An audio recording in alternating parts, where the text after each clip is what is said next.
أعوذ بالله من الشيطان الرجيم. بسم الله الرحمن الرحيم. لا أقسم بيوم القيامة ولا أقسم بالنفس اللوامة. أيحسب الإنسان أن لن نجمع عظامه بلى قادرين على أن نسوي بنانه بل يريد الإنسان ليفجر أمامه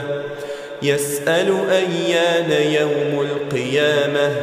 فإذا برق البصر وخسف القمر وجمع الشمس والقمر يقول الإنسان يومئذ أين المفر كلا لا وزر إلى ربك يومئذ المستقر ينبأ الإنسان يومئذ بما قدم وأخر بل الإنسان على نفسه بصيرة ولو ألقى معاذيره لا تحرك به لسانك لتعجل به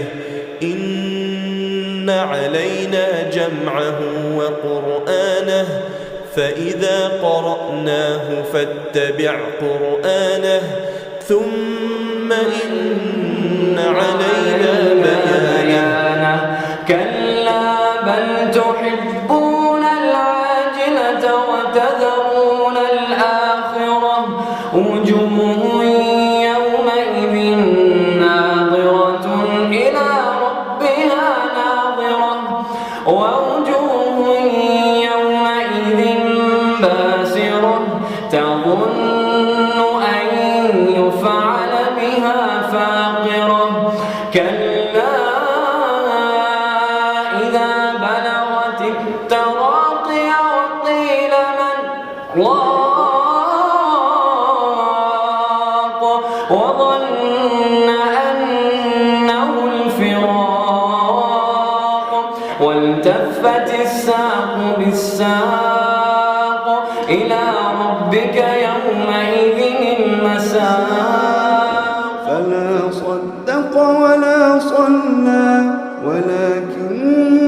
كذب وتولى ثم ذهب إلى أهله يتمطى أولى لك فأولى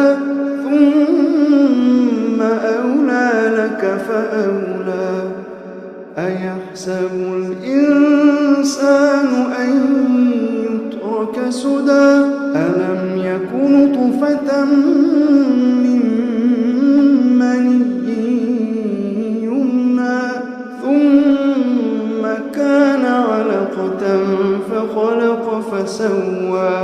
فجعل منه الزوجين الذكر والأنثى أليس ذلك بقادر على